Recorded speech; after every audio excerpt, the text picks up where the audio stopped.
back. We're in video number 16, and we're now going to look at Chinese GDP. So we're moving to a new economic region. We've already looked at the United States and Europe. Now we're going to look at China GDP, and specifically what we're going to look at is the makeup of GDP in China, and we're going to try and understand this country a little bit better. We're also going to be looking at the leading indicators, the main purchasing manager indexes in China, and use these leading indicators to potentially generate trade ideas and, firstly and most importantly, add it into the mix of our worldview. So when we add US, European and Chinese GDP together, we're actually getting to about 50% of the world's income, which is very, very significant. Now, China is important because it's growing at 8% a year, and one of the main reasons that it's growing at 8% a year is because of its export market. China really is the workshop of the world at the moment, and the export market for China is 30% of its GDP. And from the export market, its two largest clients are the United States and Europe. And what you're going to see when we go to the presentation in terms of the makeup of GDP and what Chinese GDP depends on, well, 30% of its market is exports, 30% of its GDP. Therefore, 70% of it is domestic demand-led in the economy in terms of domestic consumption. But 30% of it is an export market, and its two largest clients are the United States and Europe. And combined, the United States and Europe actually make up a third of all Chinese exports. So what we actually discover is that for every 1% drop in US and European GDP combined, or in terms of looking at it the other way, additional, we get a move of 10 basis points in Chinese GDP. So US and European demand is actually very, very important for Chinese GDP. We're also going to look at the makeup of the PMIs, because this is also really important. When we're looking at leading indicators in China, we have official statistics from the government, and we also have private sector statistics that are statistics for leading indicators made by the private sector, and the official stats are made by the government. And what you often see in China is a divergence between the two. Now, this is because the makeup of these PMIs is slightly different, but also because there's a lot of propaganda that comes from the Chinese government. And you'll notice when you watch the PMIs on a monthly basis, sometimes the private sector PMIs are showing quite different numbers to the official PMIs. And professional traders tend to focus more on the private sector PMIs and not ignore the official PMIs. The official PMIs are still important because they create positive or materially negative sentiment in the market. But as professional traders, we're trying to cut through the noise. So if there's noise coming from the Chinese government, what we're trying to do is cut through that and try and understand the true situation in the economy. So let's go over to the presentation. Let's have a look at the makeup of Chinese GDP, try to understand this country a little bit better, and also have a look at the makeup of the PMIs, and also how we use the leading indicators, the PMIs, to predict Chinese GDP, and therefore include this analysis in our overall global view, our world view on global GDP. Let's go over to the stage, and I'll see you at the end of this video for a summary of the Chinese GDP.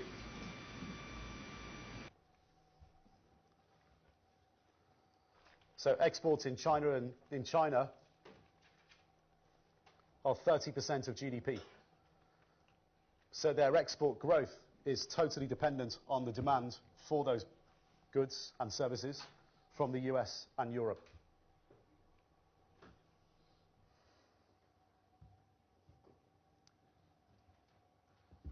Electromechanical products make up 57%, so labor-intensive products.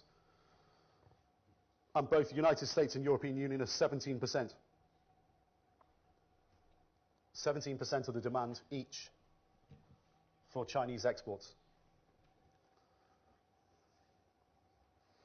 So what does that mean?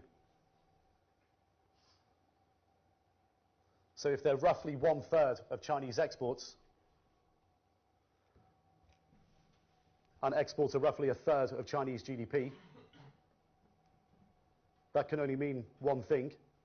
Every 1% fall in the US and Europe in demand for those products knocks 0.1% off Chinese GDP. If the US sneezes, the world catches a cold. China's no different. Now, what's China trying to do to combat this situation? Anybody know? Sorry? Promote local demand. Yeah, so they're trying to shift to a more internally, domestically dependent, demand-led economy.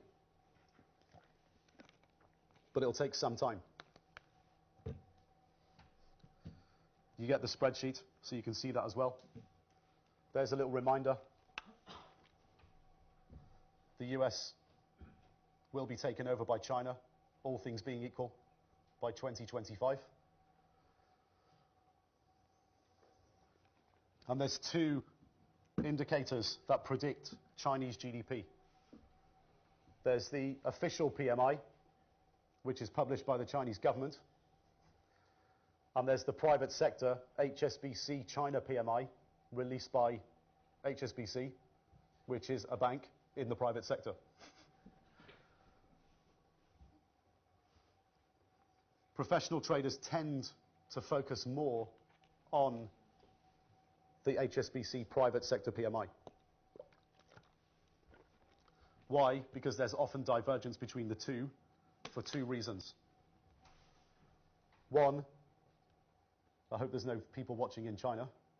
One, because the Chinese government simply makes the numbers up.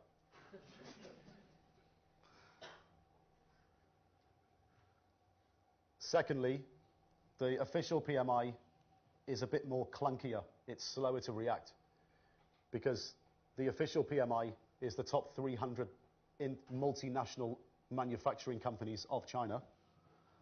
But the HSBC PMI also includes a lot of small and medium-sized enterprises whose earnings are a lot more sensitive to the business cycle immediately because they lose one client and their earnings are wiped out. Yeah?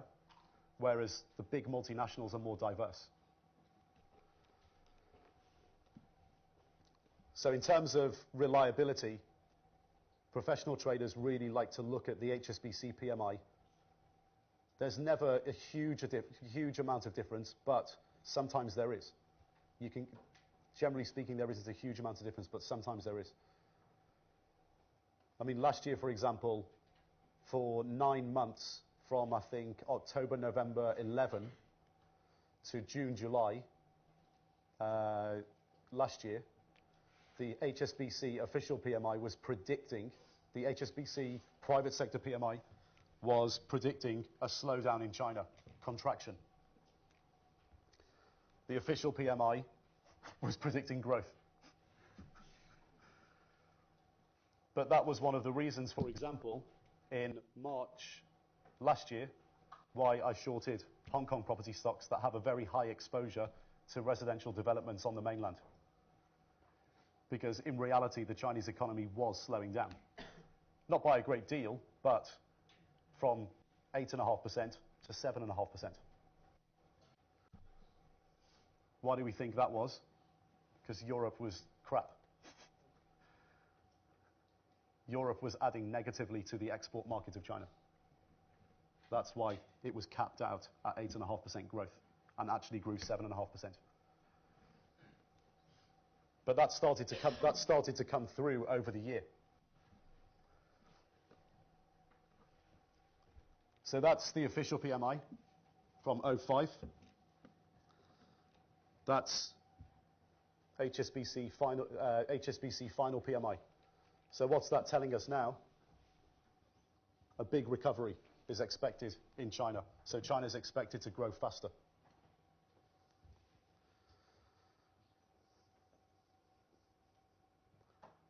But you've got to not confuse something in China.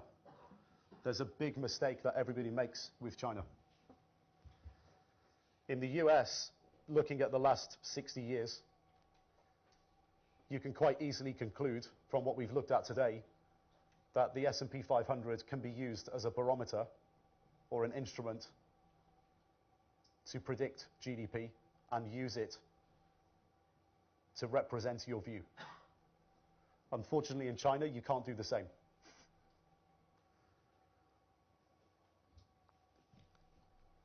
One thing you should absolutely know as a trader, a good company doesn't mean a good stock.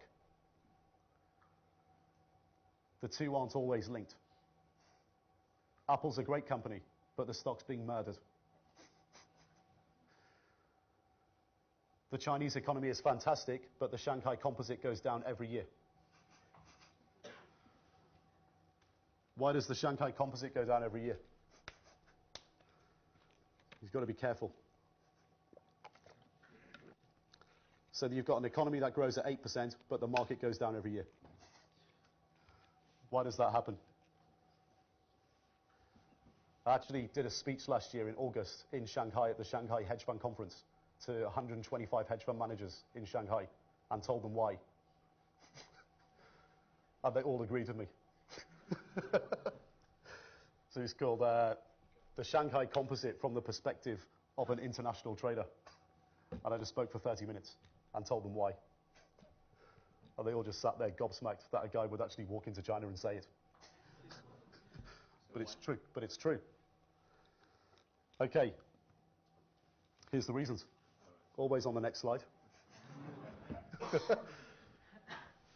Okay, when you look at what happened in the Western world from 1950, 1960 onwards, that's the baby boomer generation. Population growth increasing at an ever-increasing rate. So overall population growth and a rate of change that's positive. Yeah? What actually happened was, as those people became adults, they joined the workforce. So you have an increased amount of consumers, but you also have an increased amount of savers because the US actually had a pensions infrastructure. So what do you need for a market to go up structurally over time on a continual basis? Two things. One, constant population growth. Two, a pensions infrastructure. Because all those workers beavering away like little rabbits every month take out of their $2,000 that they get paid a month, $100, and they put it in their pension.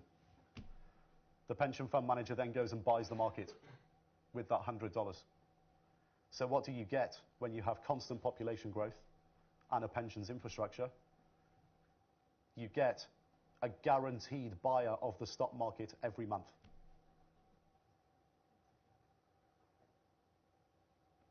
And demand outstrips supply because no one wants to sell it because they know the buyer will be back next month. That's what happens. That's a structural bull market, yeah? Over a number of decades. And your economy can grow at 2%, it can grow at 3%, it can grow at any rate it really wants. If you have that, the market will go up over many decades. What happens when that changes? What happens when you get no population growth and then those guys who were saving for their pensions now start drawing their pensions? The guaranteed buyer of the stock market turns into a guaranteed seller of the stock market every month. And this leads to a huge decrease in confidence in the stock market. That's exactly what we're seeing right now. Because all the baby boomers are retiring and drawing their pensions. And their pensions are tiny anyway. But what you get now is net outflows every month from US mutual funds, which means the US market no longer has a guaranteed buyer. The UK market no longer has a guaranteed buyer. A guaranteed buyer that's real, because that's real demand. What's pretend demand? Who's the buyer of Western world stock markets now? The central banks. The central banks have replaced the pension fund as the buyer of the Western world stock market. That's what's happened in the last 4 or 5 years. So they're just creating demand that doesn't exist to replace real demand that's disappeared. What happens in China? This is what happens in China. Well, first of all, you've got the US and Europe as your largest export clients. So when the US grows and Europe doesn't, you can't grow your exports. That's the first thing. So they're doing the right thing by taking measures to move their economy to a more domestically led, demand-led economy. Second, massive population, but no population growth. Single child policy. Is it still $10,000 for every child that you have, over one, roughly speaking? No pensions infrastructure. No one in China puts their money in the Shanghai Composite and leaves it there thinking they're going to have a pension when they're 65. There's no culture for pensions. The cultural propensity is to invest in tangible assets. So it's a very different mindset. The Hong Kong property market now is on 28 times earnings. The UK is on 5.5 times earnings. The US on about the same. It doesn't mean that it's going down from 28 times. Because if it drops by a little bit, a guy on the mainland will just buy it. They're even talking about introducing 100-year mortgages in Hong Kong like they have in Japan now. And there's the clue as to what could occur in the Western world, because the first country to experience all of this that we're experiencing now in the Western world was Japan, because they had the first baby boom 10 years before the Western world. Superior healthcare system, yeah? And what's happened to the Japanese market? They're on quantitative easing number 8. The central bank has been a buyer of the stock market since 1992. And the stock market's down 75%. So we better be careful in the Western world. So if we turn into Japan, that's a real problem. And if the US turns into Japan. But you've got to read between the lines all the time. It's a mistake to look at Chinese GDP and say, because your economy is growing at 8%, I'm going to buy the Shanghai Composite. The profile of the Shanghai Composite every year is around November, December, everyone gets excited about next year. Well, hey, we're going to grow at 8.5% again. Let's buy the Shanghai Composite. So people go in and buy it from November, December, all the way up to around mid-March, April. And then Q1 GDP is reported, and then everyone knows what GDP is going to be reported in China for the year around that time. Then what happens? There's no buyer. There's no pensions. There's no population growth, and people don't put money in the Shanghai Composite. They put money into property, fine art, tangible assets. Yeah. And then the market just goes down. So you'll get the Chinese PMI data, and you'll get a spreadsheet which basically predicts if certain things happen in the US and Europe, when growth expectations change, how much that's going to hit or add to Chinese exports and therefore GDP. So all you have to do, just, they're all connected. So you just work out if Chinese growth expectations are too high or too low. and vice versa.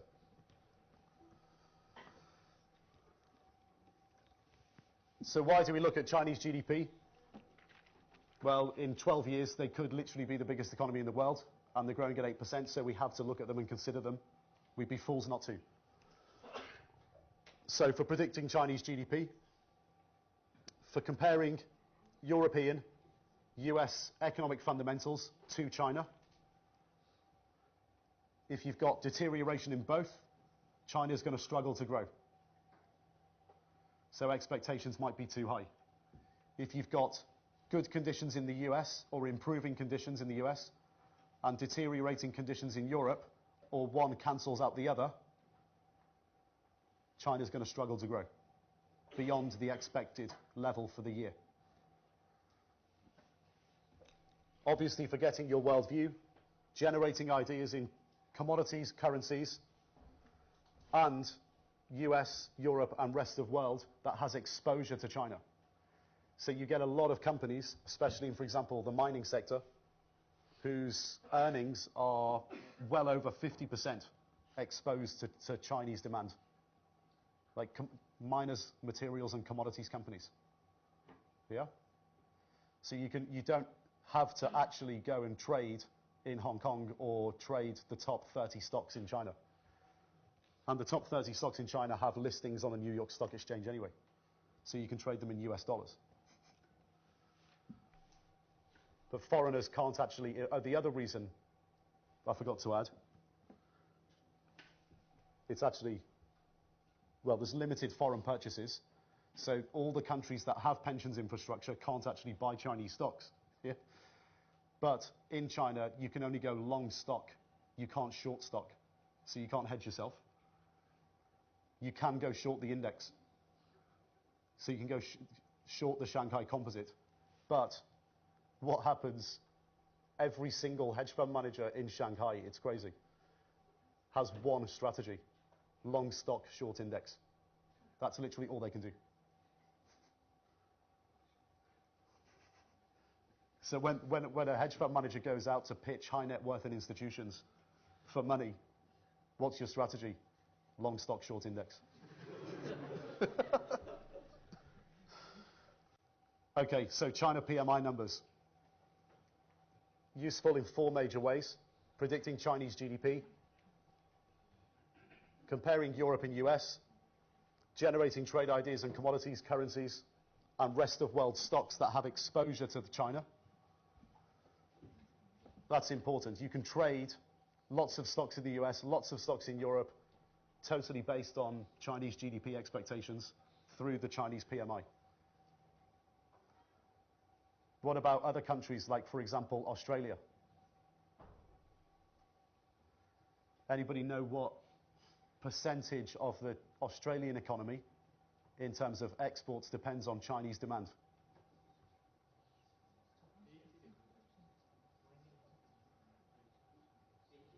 Lower? It's between 30 and 40. What happens if the Chinese economy slows down by 1%? What happens to the Australian economy? No growth. What happens to the Aussie dollar? Down. Central banks need to depreciate it to increase exports. You get all your views from your worldview. You just have to start from the top, work your way down. And you'll get there. It just takes a bit of practice. Okay, welcome back. We're going to do a quick summary here of Chinese GDP.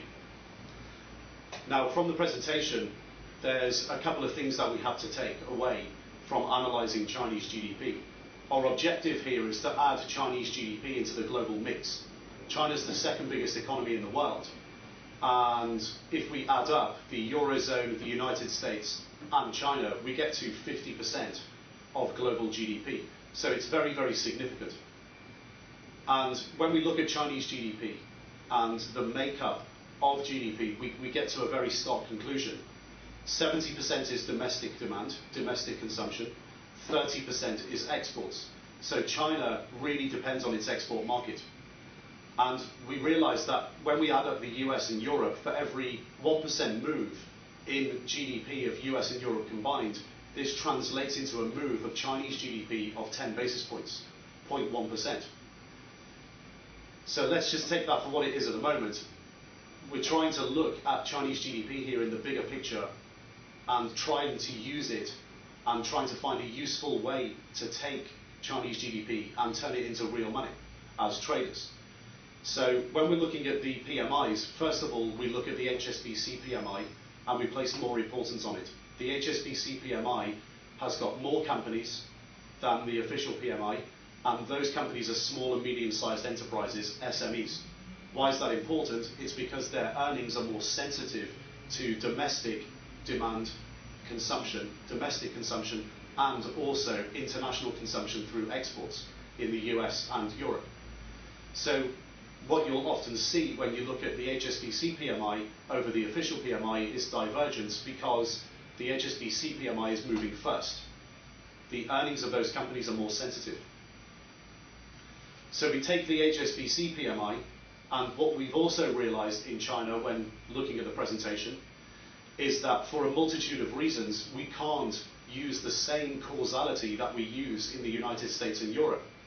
So if you recall, in the United States and Europe, we predict GDP using the leading indicators, and we take positions in the index, commodities, and currencies and rates now. And in the US, we were using primarily the S&P 500. In Europe, we're using the Euro Stoxx 600 and also the domestic indices of each country to predict the GDP of those countries and take positions in them now. But we can't do that in China. We can't do that for the reasons highlighted in the presentation. The causality does not work. China has structural issues in its stock market. Now, if they fix these structural issues, the Shanghai Composite will become a much better proxy for predicting GDP and taking positions in it now. But we can't do that. So how do we use the HSBC PMI? Well, the best way to use it is actually to take positions outside of China. Now, we can take positions in China. We can take positions as international traders in ETFs that represent the Shanghai Composite. But it's actually better to go outside of China and take positions in Hong Kong, the United States, and Europe in the stock market. So we find sectors and companies that have very high percentage of their revenue and their bottom line, their profit, very high percentage of both of those are connected to Chinese GDP. So we take positions in the stock market there. We also take positions in commodities and currencies. Now, for example, currency situation, if you have a country that has a very high percentage of their exports which are Chinese demand-led. So Australia is a very good example. Australia's economy, very high percentage of their exports go to China. And the value of the Aussie dollar is very important when looking at Chinese GDP. So we can trade the Australian dollar. When we see the HSBC PMI statistics, we can trade commodities, we can trade stocks globally, US, Europe, Hong Kong, anywhere else, where we have stocks that have a high percentage of their revenue and profit linked to Chinese GDP. So that's how we use the PMI in China as professional traders. We don't take positions in the Shanghai Composite necessarily. We can do through ETFs, but we try and look for smarter ways to play it as well in stocks, sectors around the world, and in currencies and in commodities. So that's really the end of leading indicators. We've gone through the US, Europe, and China. You should congratulate yourself. You should give yourself a little round of applause. You've taken in a hell of a lot of information, because now essentially what we've got, once we've been through these processes, at any one point in time you will have a world view. You will have a view on global GDP, and you'll have a view on regional GDP. So we can even go to the point where we're taking positions like long United States, short Europe, long Europe, short United States, long China, short Europe, long United States. We can take these positions. Now, we've also got positions in commodities. We've also got positions in commodities and rates. when we're going in the stock market, we now have to go to the next level. So think of the big mind map picture of the process where we have idea generation, we have cleansing, which is the gatekeeping section, we have risk management, having discipline, and we have the trader statistics, the self-awareness. Now, when we go in the stock market and we go to the next level, we are still operating within ideas. We are now going from the macro level to the micro level, which is the industry, sector, and stock level. So we're going to go over to the next video first, which is going to be a recap of everything that we've learned so far. I think it's important to basically clarify everything at this stage, what we've learned up to this point, and then after that we're going to take the next step, which is to go to the industry level within the stock market. Okay, let's go over to the next video. We'll do a recap, and I'll